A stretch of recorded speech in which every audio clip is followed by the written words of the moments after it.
surrounded by over 200 enemy fighters in a mountain fortress. Their radio crackles with a final chilling message. No air support. You are on your own. Hope was a ghost. Annihilation was seconds away. But 8 months prior, the military had dismissed a young Marine corporal. They called her Shadow Walker, a name meant to mock her. They told her the rifle was too heavy, that she should stick to paperwork. They never imagined that the woman they sidelined would become the only person who could save them. What happened next took exactly 47 minutes and 31 bullets. This is the story of how the woman they ignored became a legend, one impossible shot at a time. Before we dive into the heart of the battle, make sure you subscribe to Secret Valor Stories and hit that notification bell. You won't want to miss what comes next. The valley was a cauldron of death. Granite cliffs, ancient and unforgiving, echoed with the staccato thunder of automatic weapons fire. The air, thin and bone-chillingly cold, tasted of cordite and fear. For the 24 men of Viper 7, a Navy SEAL team, this desolate Afghan valley was supposed to be a quick extraction point. Instead, it had become their tomb. They were surrounded. Ammunition was critically low. The crimson streaks on their faces were a grim mix of sweat, dirt, and the blood of their brothers. Desperate eyes scanned the sheer rock faces for an escape route, but there were none. They were fish in a barrel, and the enemy was taking its time. A young SEAL, his voice a hoarse whisper, leaned against a crumbling stone wall. This is it. No air support coming. We're already ghosts. 8 miles away, in the relative safety of the Forward Operating Base's Tactical Operations Center, Corporal Maya Rodriguez listened to the mission fall apart. The radio wasn't just a piece of equipment. It was a window into hell. She heard the strained breathing, the clipped reports of casualties, the growing desperation in the voice of Staff Sergeant Martinez, the very man who had dismissed her just that morning.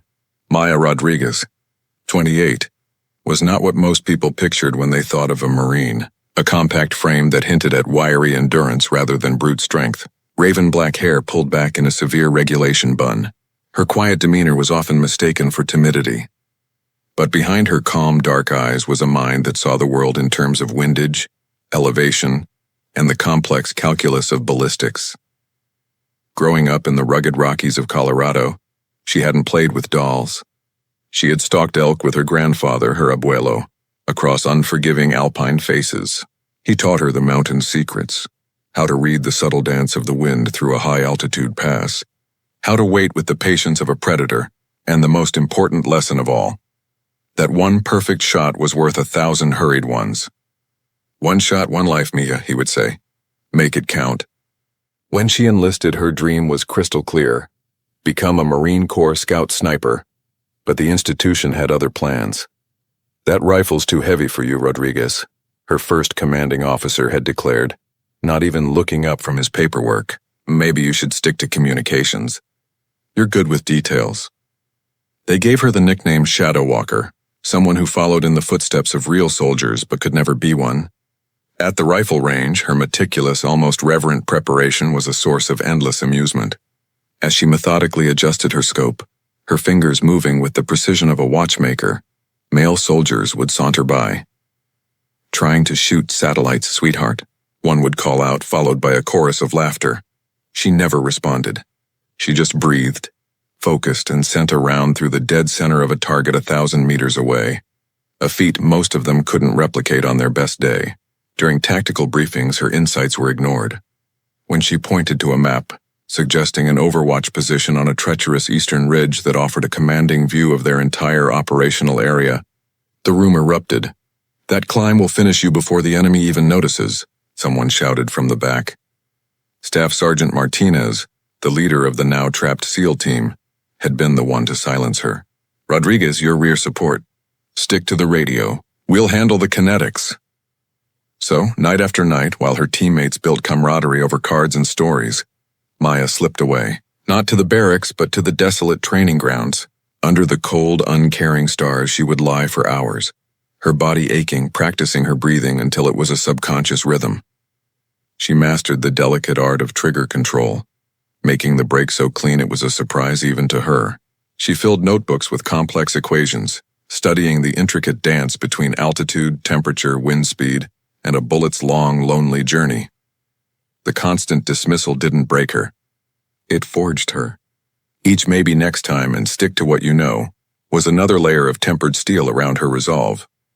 Her abuelo's voice was a constant companion. Nieta, they don't see the mountain inside you. Let them be blind. The mountain doesn't need their permission to stand. Now, listening to the death throes of Viper 7 over the radio, her internal war began to rage. The mathematics were brutal. 24 Americans against more than 200 fighters who owned the high ground. Base, this is Viper 7. Martinez's voice crackled, the static barely masking his panic. We are surrounded and heavily outnumbered. Requesting immediate evac.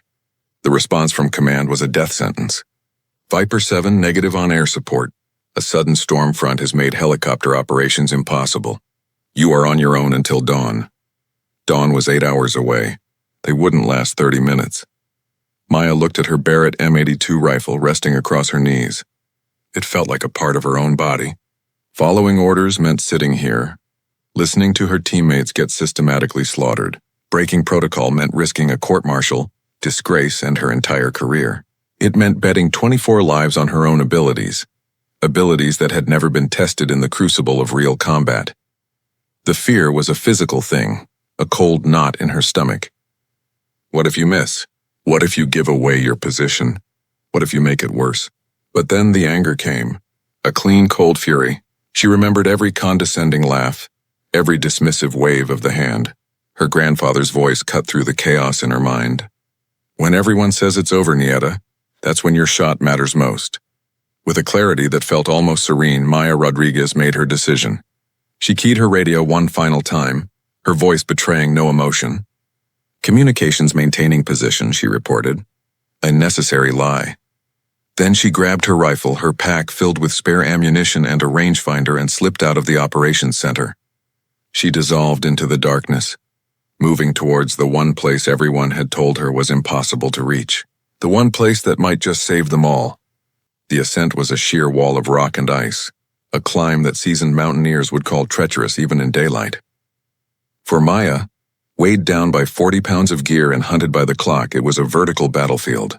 Every handhold could be her last, and below her, the guns were beginning to fall silent one by one. She was climbing toward salvation, but was she already too late? The eastern ridge was not a climb. It was a vertical argument with gravity. Every inch was a battle. The rock was sharp like broken glass, tearing at her gloves and slicing her knees. The wind, channeled by the mountain's geography, howled like a banshee, threatening to rip her from her precarious holds and send her plummeting into the abyss. The 40 pounds of her rifle and gear felt like 100, a dead weight intent on dragging her back down to the world of the sensible, the safe, the ordered. This was the climb Martinez had laughed at. The climb, they said, would finish her. In the darkness, with the sounds of a one-sided war echoing from the valley below, she almost believed them. Doubt was a poison, seeping into her exhausted muscles.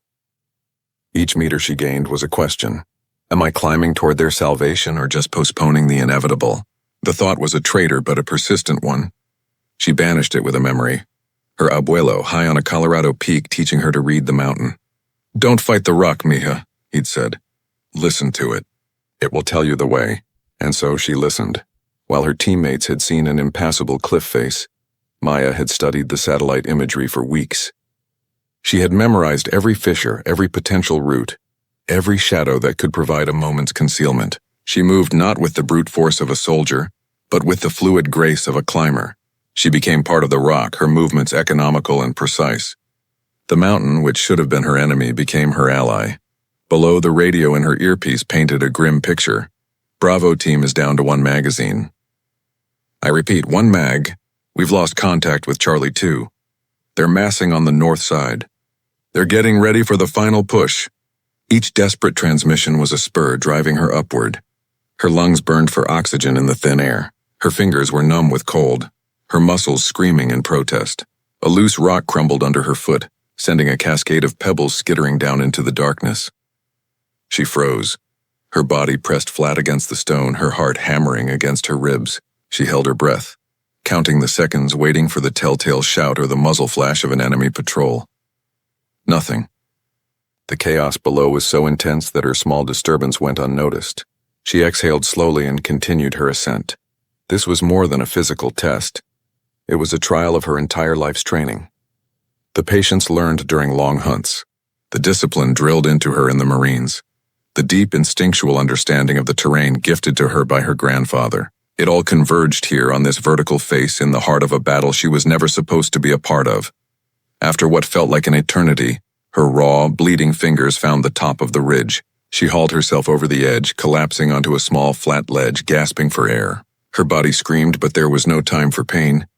She crawled on her belly to the edge, the wind tearing at her. Below her, the valley spread out like a deadly chessboard. Through the high-powered optics of her rangefinder, she could see it all. The SEALs were trapped in the crumbling ruins of an old mining compound, their positions circled in red on the map in her mind. She could see every enemy position, every machine gun nest, every shadowy corner where an RPG team lurked. They were perfectly positioned, a ring of steel closing in for the kill. But from her vantage point nearly 1,000 feet above the battlefield, she could also see something else. She saw their blind spots. She saw the communication lines between their commanders. She saw the predictable patterns of their suppressive fire. From the ground, it was an unsolvable death trap. From up here, it was a mathematical problem. And Maya Rodriguez was very, very good at math. Just as she deployed the bipod of her Barrett rifle, its steel legs biting into the rock with a satisfying crunch, Martinez's voice came over the radio, laced with the grim finality of a man accepting his fate. All units, prepare for final defensive positions. Make every shot count. Viper 7, out. It was the unofficial order to fight to the last man. Maya settled into a prone shooting position, the cold stone a welcome, steadying presence against her body. She chambered a .50 caliber round, the metallic shink thump a sound more comforting to her than a lullaby. Her cheek found the stock of the rifle, a familiar embrace. She had spent her entire military career being overlooked, underestimated, and invisible. Now for the first time, being invisible was her greatest weapon. Her finger curled around the trigger. She took a breath, let half of it out, and the world narrowed to the reticle in her scope. 24 lives hung in the balance. Her grandfather's voice whispered one last time, a prayer and a command, make it count.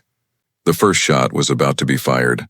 A single bullet that would either signal the start of a miraculous rescue or betray her position and seal the fate of every soldier in the valley. The enemy was confident, their victory assured. They had no idea that a ghost was watching them from the heavens, and that she was about to rain down judgment. Down in the valley, Staff Sergeant Martinez was reaching for a white strip of cloth tied to his pack, a flag of surrender. It was a violation of every warrior creed he held sacred, but the alternative was the meaningless slaughter of his remaining men. His thumb was on the transmit button of his radio to initiate the call when it happened. Crack. The sound was unlike anything else in the battle. Not the chattering roar of an M4 or the heavy thud of the enemy's machine guns. This was a singular, authoritative roar that seemed to come from the sky itself. It was the sound of thunder splitting an oak tree. Across the compound, a heavy machine gun that had been methodically chewing their cover to pieces went silent. The gunner, who had been a specter of death for the last hour, simply ceased to exist, his place taken by a red mist. For a heartbeat, the entire valley fell silent. Every SEAL, every insurgent froze in stunned disbelief. Who the hell fired that? Martinez demanded, his head whipping around, searching for a friendly position that couldn't possibly exist. Before anyone could answer, the thunder cracked again. Crack. An RPG team that was lining up a shot on the SEAL's command post vanished. Crack. A sniper, nested in a high window, was hurled backward out of sight. It wasn't a firefight. It was an execution. Martinez scrambled to his binoculars, his hands shaking, and scanned the eastern ridge, the impossible ridge. And then he saw her, a tiny prone figure, almost indistinguishable from the rock, a wisp of heat rising from a rifle barrel. Rodriguez. But the most incredible part wasn't her impossible accuracy from over 300 meters. It was her positioning. She had somehow climbed a nearly vertical rock face, in total darkness, carrying that monster of a rifle, and established a perfect sniper's nest. As he watched, she shifted, crawling like a lizard to a new position a few meters away. She never fired from the same spot twice. She was a ghost. A phantom using shadows and stone formations for concealment in a way that seemed supernatural. She was hunting, Then, her voice, impossibly calm, cut through the radio channel. Guardian Overwatch to Viper 7. I have eyes on all enemy positions. Move northeast toward the primary compound wall. I'll provide cover. She had given herself a call sign. Guardian Overwatch. The Shadow Walker was dead. Martinez didn't hesitate. All Viper elements, move northeast. Go, go, go. The SEALs scrambled from their failing positions, moving with a renewed surge of hope. The enemy, confused and panicked, tried to reacquire them. But every time a high-value target, a machine gunner, a squad leader, a radio man, exposed themselves, the thunder would roll from the mountain, and they would be erased from the fight.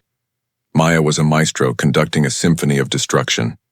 Her mind was a supercomputer. Target, RPG team, east flank. Range, 350 meters. Wind, 7 mph, gusting to 10 from my 4 o'clock. Elevation, 28 degrees. Breathe in. Breathe out, squeeze, crack. The target disappeared. Reacquire. Target mortar team setting up behind the west wall. Range 420 meters. She wasn't just killing. She was dismantling their command structure. She targeted their leaders, their heavy weapons, and their communications, methodically breaking the backbone of their assault. The fighters, who had been confident in their overwhelming advantage minutes before, were now terrified. They were being hunted by an invisible force that could reach out and touch them from anywhere. The coordinated attack dissolved into a panicked, scattered retreat as they fired wildly into the mountains, shooting at a ghost they couldn't see. Through her scope, Maya saw the final piece of the puzzle. A man surrounded by a protective detail, shouting orders into a radio, desperately trying to rally his crumbling forces. The enemy commander. He was partially obscured by a rock outcropping, a shot that was borderline impossible. It required threading a needle through howling winds at extreme range. For the first time, she felt a flicker of doubt. This was the shot, the one that would end it all. Miss, and he'd scurry to safety, hit, and the battle was over. Her abuelo's voice, calm and steady. One shot, one life, Maya. She took a deep, centering breath, let it out, and her world became a tiny circle of glass. The crosshairs settled on the commander. Her finger tightened on the trigger. The enemy commander stood in her crosshairs, the linchpin of the entire enemy force. One shot would shatter their will to fight, but it was the most difficult shot of her life. With the fate of 24 SEALs riding on a single piece of lead, could she deliver the final decisive blow? Or would the mountain's unpredictable winds betray her at the last second? The world held its breath. Time seemed to stretch, the space between heartbeats widening into an eternity. In her scope, Maya Rodriguez saw the enemy commander turn, his mouth open as he shouted a final, futile order. She squeezed the trigger. The Barrett roared, bucking against her shoulder like a living thing. The bullet, a .50 caliber messenger of fate, began its long journey. For 1.5 seconds it flew, an invisible line drawn between her will and her target. Down in the valley, Martinez watched through his binoculars as the enemy commander's head snapped back. His radio scattered across the rocks and he crumpled to the ground, a puppet with its strings cut. The effect was instantaneous and absolute. The remaining fighters, seeing their leader fall to an unseen angel of death, broke completely. The disciplined retreat devolved into a frantic, every man for himself scramble for the safety of the surrounding mountains. They weren't soldiers anymore. They were just terrified men fleeing a monster they couldn't comprehend. Within minutes, the valley fell completely silent, the only sound the lonely whistle of the wind through the broken structures. Maya Rodriguez, with 31 meticulously placed shots, had just saved 24 American lives. As the first light of dawn painted the mountaintops in hues of orange and purple, the welcome thumping of extraction helicopters finally filled the air. Martinez couldn't stop staring at the eastern ridge, at the spot where their salvation had appeared as if from a dream. The woman they had underestimated, the soldier they had sidelined, had just written her name into the annals of military legend. Back at Firebase Alpha, word had already spread. Whispers turned to rumors, and rumors solidified into an unbelievable truth. As Maya stepped off the helicopter, her uniform caked in grime and her own dried blood from the climb, the entire base seemed to fall silent. The same soldiers who had laughed at her, who had called her sweetheart, now stood in a wide, respectful circle.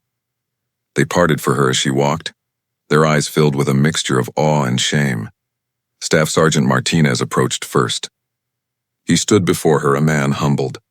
"Rodriguez," he began, then stopped, searching for words that didn't exist. How do you thank someone for rewriting the laws of physics and tactical possibility? What you did up there. I've never seen anything like it. We owe you everything. Maya simply met his gaze, her expression unreadable. Then, from the back of the crowd, Colonel Harrison, the base commander, emerged. A man known for his stoic, no-nonsense demeanor. He walked directly to Maya, his eyes scanning her from head to toe, not in judgment but in profound assessment. He stopped in front of her and the entire compound held its breath. He didn't offer a handshake or a pat on the back. He did something that shattered every protocol of rank and familiarity. He raised his right hand to his brow in a crisp, formal salute. The kind of salute reserved for Medal of Honor recipients for acts of valor that transcend the call of duty. With perfect precision, her spine straight, Maya returned the salute. In that silent, shared gesture, a universe of understanding passed between the grizzled colonel and the young corporal. When they lowered their hands, Colonel Harrison spoke, his voice carrying across the silent tarmac. Corporal, what you accomplished last night will be studied at Quantico for decades. 31 confirmed kills at ranges exceeding 1,300 meters, under impossible conditions, resulting in 0 friendly casualties. He paused, letting the weight of the achievement settle. More importantly, you demonstrated that tactical innovation and personal initiative are the most powerful weapons in our arsenal. You saw an opportunity that no one else did, and you had the courage and the skill to take it. Maya finally spoke, her voice clear and steady. Just doing my duty, sir. Colonel Harrison allowed himself the rarest of expressions, a small, genuine smile. Corporal, your assigned duty was communication support. What you did was redefine the very meaning of the word. There is no rear support when a warrior like you is on the field. He turned to address the assembled crowd. Let it be known. From this moment forward, no one on this base will refer to this Marine as Shadow Walker. Her name is Corporal Maya Rodriguez. Her call sign is Guardian, and you will all give her the respect she has earned. Maya stood tall, the Barrett rifle slung over her shoulder no longer feeling heavy. It felt like it belonged. The doubt that had been her constant companion was gone, replaced by a quiet, unshakable confidence. She hadn't just saved 24 men. She had saved herself from the shadows they had tried to put her in. She had taken 31 shots, and with them, she had changed everything. Corporal Maya Rodriguez, the woman they called Shadow Walker, proved that a legend isn't defined by the name others give you, but by the actions you take when everything is on the line. If her story inspired you, share this video with someone who needs to see the power of love.